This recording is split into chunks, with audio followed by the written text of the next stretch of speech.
Sport Aid. First, you have some time to look at questions 1 to 6.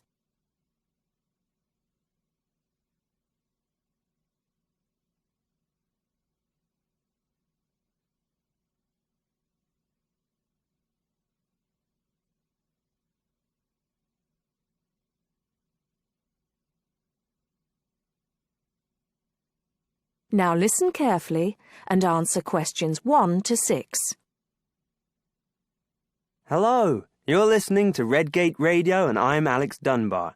As you may know, people in the city will be taking part in Sport Aid this weekend.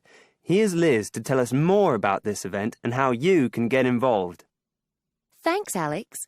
Well, this is the 4th year of Sport Aid, and it looks like it's going to be bigger and better than ever. Sport Aid is organised by the City Council, and it supports a number of different charities, although the main reason for its existence is to raise money to help developing countries. Last year, it raised over £100,000, and that money has helped to make life a little easier for people in many parts of the world. Just to give you one example, the village of Otunga in Chad now has a water supply, meaning that the people no longer have to walk miles every day just to get water. And there are countless stories like that.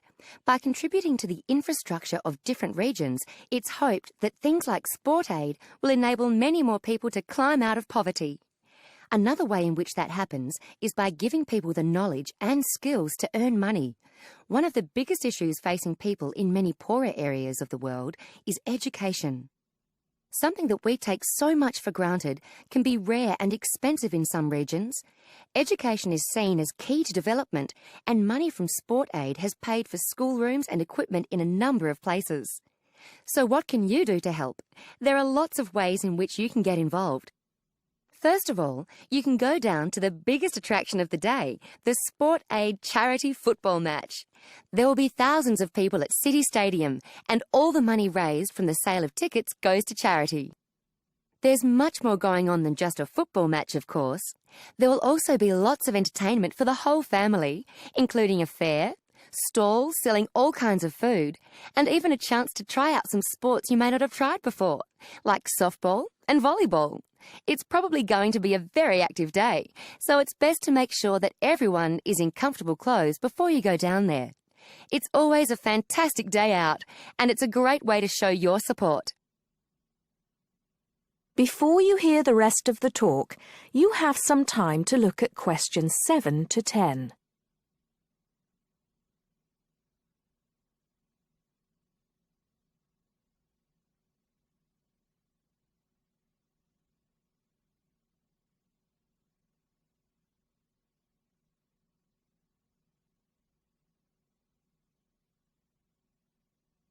Now listen and answer questions 7 to 10.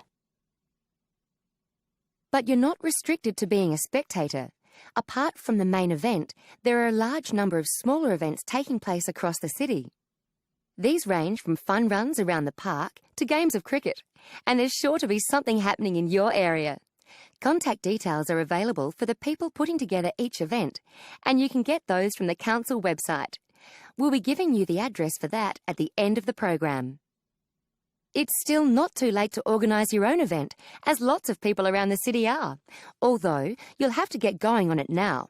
First of all, do check that there isn't a similar event in your area, and then call the town hall to register your event. The local council needs to approve all events, and you'll stand more chance if you can come up with a sport that's new to some people, rather than just another game of football. Use your imagination, or try the internet to get some ideas. Try to come up with something that's going to get lots of people along, and which will raise money. You might not want to go for anything that turns out to be too costly though, since the council isn't able to supply bats or balls or anything else you need. But they will give you advice on finding a good location, and might even be able to help you out with small prizes for winners, as well as making sure that everyone knows about your event by publicising it on the website and sending you an organiser's pack with lots more information. There are a couple more things you need to be aware of for your event. There aren't any age restrictions. Although, if you're under 18, you'll need to get an adult, such as a parent, to sign the forms for you and to handle any money raised. But you do need to live in the Redgate area. You should also be prepared for anyone to turn up, since all events are public. That is the end of part 1. You now have half a minute to check your answers.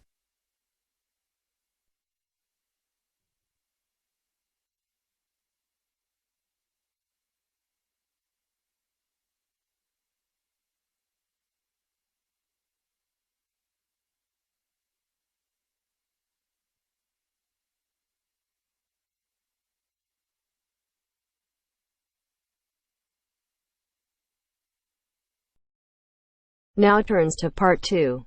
Part 2. You will hear a local radio program about cycling courses in London. First, you have some time to look at questions 11 to 14.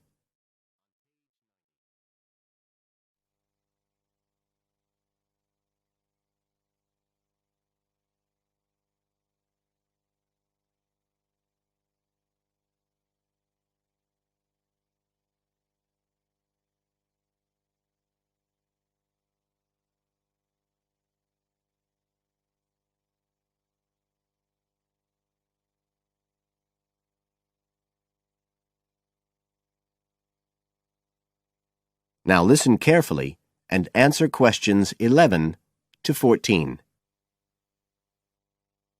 There's been a great deal of interest lately in encouraging people to use bicycles instead of cars as a means of transport. But not everyone is confident about riding a bike at the best of times, let alone in the middle of a city like London. Jack Hayes is a professional trainer who works for a London-based company, City Cyclist, which provides cycle training for the public. What exactly does City Cyclist do, Jack? Well, our basic purpose is to promote cycling as a sustainable form of transport. We believe the best way to promote cycling is to teach people to use their bikes safely and with confidence. In European countries, people all learned from their parents, and they also learned in school. And when I tell them I teach people to ride bikes, they laugh. They think it's crazy.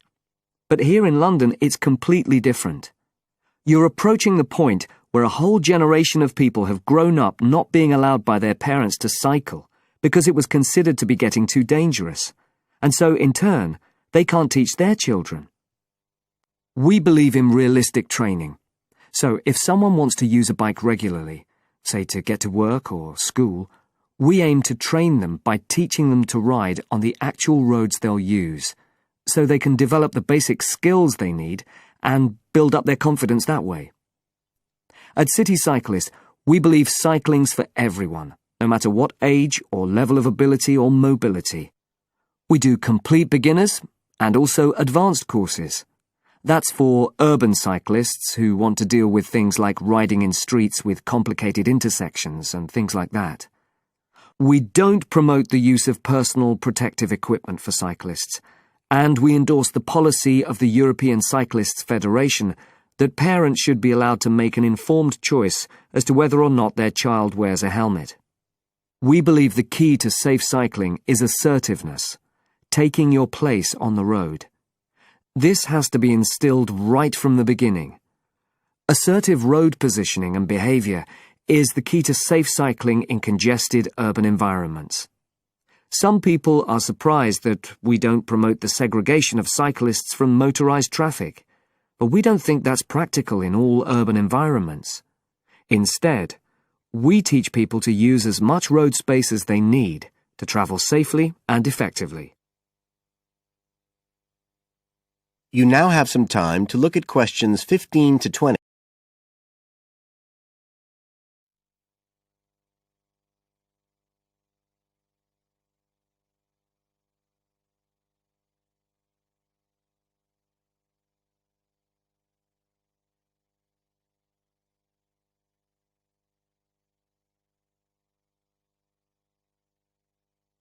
Now listen and answer questions 15 to 20.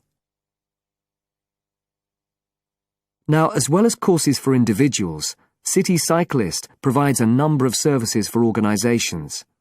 For example, we can deliver fun, safe cycle training activities at schools, arranging courses so that the disruption of curriculum time is kept to a minimum. As well as this, in order to promote safe cycling, we have provided training courses for employees and staff of local councils. And we are also increasingly looking at developing training courses in companies in order to help employers work towards green transport plans by helping to increase the number of staff cycling to work. Right, so that's a brief summary of what we do. If any listeners would like to find out more about the organisation, you can have a look at our website. That's City Cyclist, CITI, cyclist.co.uk. And in order to book lessons, you can either phone us on 020 7562 4028 or do it online. There's an application form on our website, and you can just download that and send it in. We charge £27.50 per hour for one-to-one lessons, plus £6 for each extra person. So you're looking at just £39.50 for a family of 3, say. If you've never been on a bike in your life before, we reckon we can get you riding in 1 hour, and for most people a course of road training usually takes 3 hours. But whether you're a parent or a child, an individual or an institution, we'll be happy to discuss your special needs and make a programme just for you. That is the end of part 2. You now have half a minute to check your answers.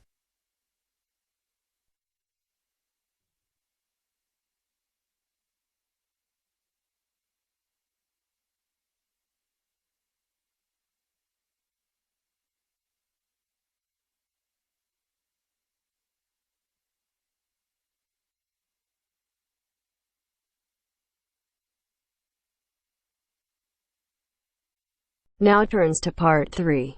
Part 3. We'll hear 2 business studies students, Evelyn and Mark, preparing for a seminar presentation.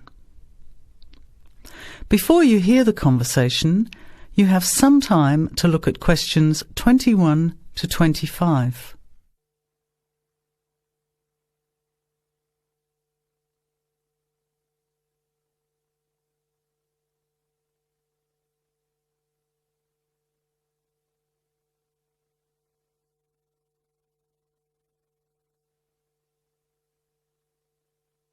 Well, I think the marketing of food would be a good topic. I read a very interesting article the other day about the Canadian food market. I suppose everybody's interested in food, even if it's trying not to eat. Why Canada? I know that's where you come from, but isn't it just all North America, really? No, that's why I thought this article was interesting. Although lots of U.S. companies are well established in Canada, and vice versa, there are still subtle differences between the two markets. It says here, the Canadian market is definitely not a northern clone of the U.S. I like that. And it says that if you understand these differences, it can have a big impact on successful food marketing. So I know that Canada has a big French-speaking population in Quebec. Is this what they're referring to? Not only French and English speakers, there are many different ethnic groups in Canada. It's really quite multicultural. For example, Toronto has large Asian and Italian populations, and Vancouver's got a large Asian population too. And because Canada's population is small, these groups make quite an impact, introducing new styles of cooking. So you can see lots of unfamiliar vegetables and things in the markets, and new restaurants are opening every day. It's great if you love trying out new foods, as many people do. Which kinds of food are becoming popular? Well, some Asian food, I'd say, has been popular for quite a while, like Chinese. But now, Southeast Asian restaurants are becoming very fashionable. Then there's Mediterranean, of course, such as Greek, Italian, and so on. But Caribbean and Mexican food is really taking off among young people these days. So are the supermarkets starting to stock the ingredients that are needed to prepare these foods at home? You know, all those unusual condiments and sauces. Yes, that's right. It's quite interesting going to the supermarket, isn't it? And noticing how they're introducing sections for foods of different nationalities. You can buy quite exotic products locally these days. The article mentioned that 80% of the Canadian retail market is controlled by 8 major national supermarket chains, so that when they introduce changes, they can happen quite rapidly. OK. Well, how are we going to organise this seminar then? I made some notes on the trends in the Canadian market, about changing tastes, and also patterns for where food is consumed. I thought maybe we could summarize it into a chart or table, and maybe use the overhead projector to present it. Good idea. Maybe I could have a look for similar trends and tastes in Australia and the UK for comparison. Let's have a look at what you found. Before the conversation continues, you have some time to look at questions 26 to 30.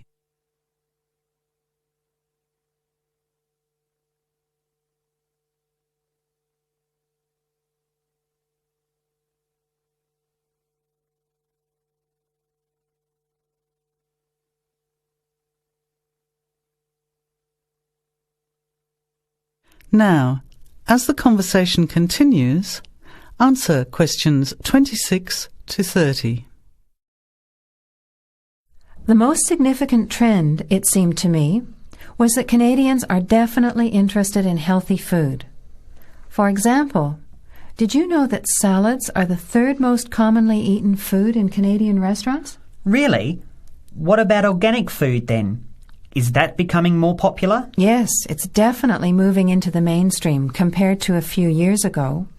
And a recent survey showed that 4 out of 5 shoppers said that they check the fat and nutritional information on the packet when they're deciding what to buy. What other trends did you find out? There's one change I noticed straight away when I was home last year, in the meat department. You know, here the meat packaging says rump steak or 4-quarter chops and so on. Well, they discovered that most consumers these days didn't know what to do with these roasts and rounds and ribs. So the government approved a new naming system for cuts of meat, which is related to the required cooking technique. What a good idea. I've never really understood the difference between sirloin, rump, round and all those names. So how many new categories are there? 8. There are 3 kinds of steak, for grilling, for marinating and for simmering. And then there's what they call quick-serve beef, for stir-fries, I suppose. And premium oven roast, pot roast and stewing beef. It's a great idea, isn't it? I hope it catches on here. I agree. Any other trends that you thought were significant? Well, what's really interesting is what the article called mobile meals. In other words, more and more Canadians are eating meals away from home, but not just eating more junk food. They're projecting a 40% increase in snack food sales over the next 3 years, and the growth is coming from healthy snacks. You know, the ones that have less cholesterol and fat, such as muesli bars, health food bars, and those types of products. Apparently, in the food marketing jargon, they're called nutritious portable foods, which means healthy snacks. The other major trend is that young people are doing more of the food shopping these days, so marketing has to be aimed more at them, as well as more conventionally at the mother. Thanks, Evelyn. I think we'll have an interesting discussion about these trends and the comparisons with other English-speaking countries. I'll see if I can get some information about them to compare with yours, and meet you on Friday to put it together. See you then. Bye. That is the end of part 3. You now have half a minute to check your answers.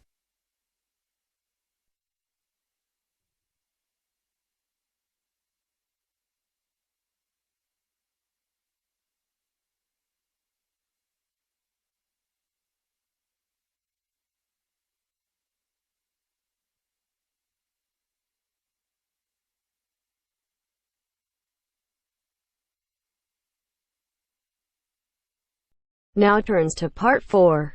Part 4. You'll hear a lecturer talking to students about languages. First, you have some time to look at questions 31 to 36.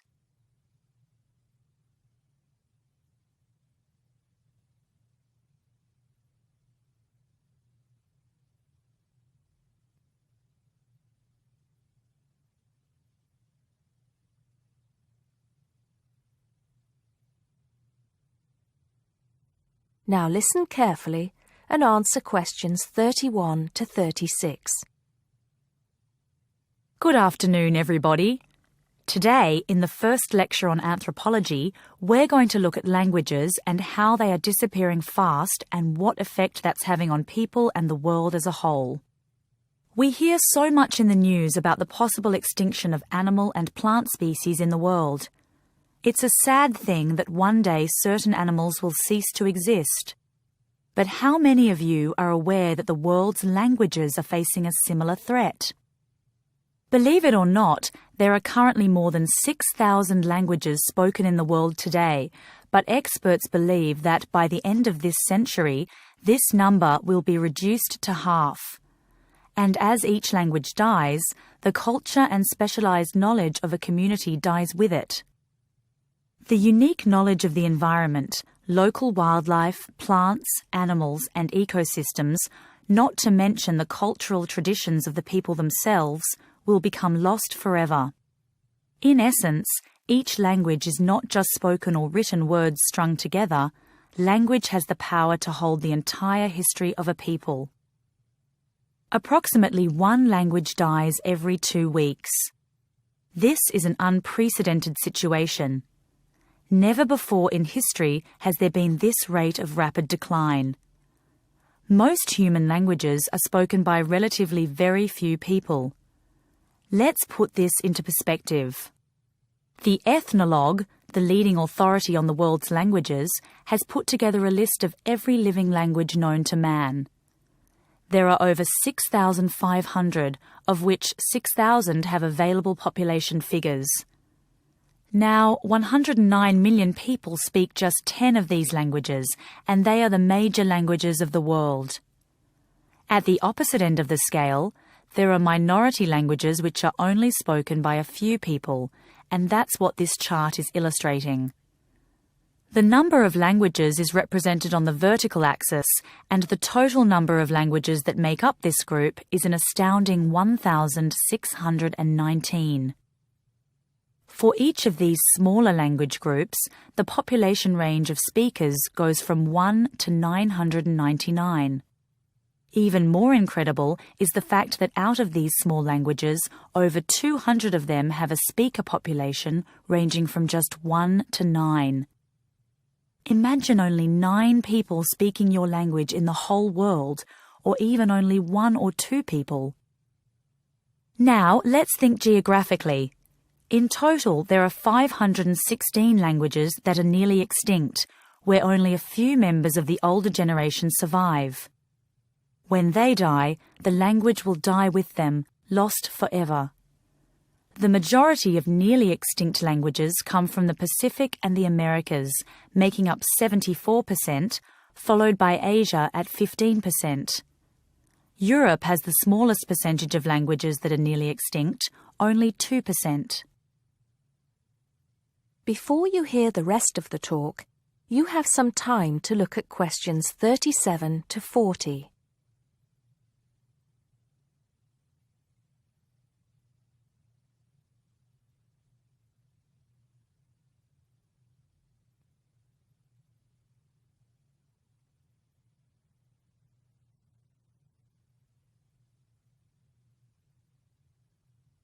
Now listen and answer questions 37 to 40. Entire languages which have survived for centuries are disappearing as we speak. But why is this happening now? There are several reasons for a language's demise. Globalization has made the world smaller, and technology has made it easier for people separated by vast distances to communicate in a common language, which further ensures the growth in economic status for such communities. Minority languages have given way to the main languages of global communication, like English. On a social level, speakers may feel the minority language to be old-fashioned and behind the times. Maybe even speakers are slightly embarrassed to speak the language of their forefathers, identifying more with an international language that brings with it improved economic status. Now, some do argue that a reduction in the number of world languages is inevitable, and anything to ease communication between nations is a good thing, and granted, there is a point to be made there, but what are the long-term implications of this? Consider this. Language, in both spoken and written form, is the vehicle for oral traditions to be passed down through generations. When a language becomes extinct, this link is broken and these oral traditions are lost. This has enormous implications for the identity of a community. We can't stop the changes that are happening in the world, but we can try to keep languages alive through language maintenance programs and by documenting languages before they disappear, so they can be studied and maybe even resurrected in the future. It's also important to remember that many people who speak threatened languages can neither read nor write. Helping them become literate goes a long way towards protecting the language. Preserving a language is not easy, but there have been exceptional cases where languages have been brought back to life. In Ireland, Irish Gaelic, once a dying language, through national determination is now spoken by 13% of the country's population. We'll go into what happened there in more detail in my second lecture. That is the end of part 4. You now have half a minute to check your answers.